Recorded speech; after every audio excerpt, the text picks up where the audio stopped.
gains made by far-right parties in the recently concluded European Parliament elections have made headlines around the world.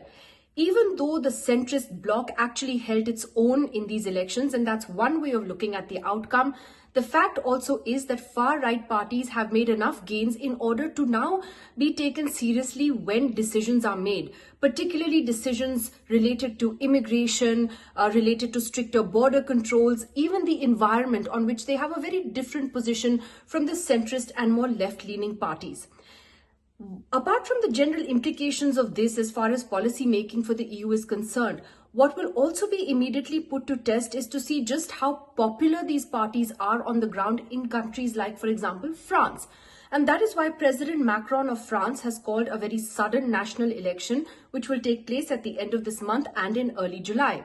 Now, many experts think that what he did was absolutely crazy.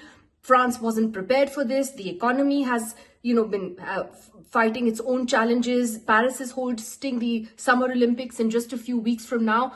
And the announcement of these elections sent the stock markets tanking and has really worried, of course, many political figures in France, because they had to suddenly, look for their candidates and get their act together.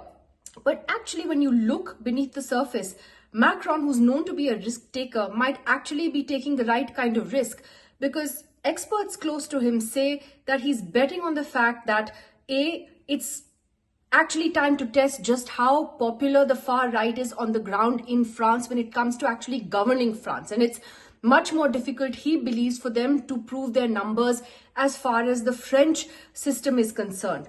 But also, he's betting on the fact that if they do make significant gains, that it would be better to do that when he is still the president and not when Marine Le Pen, who has her eyes set on the presidency in 2027, should she become president and then her party also come into power in the government there, that he believes would be a double disaster.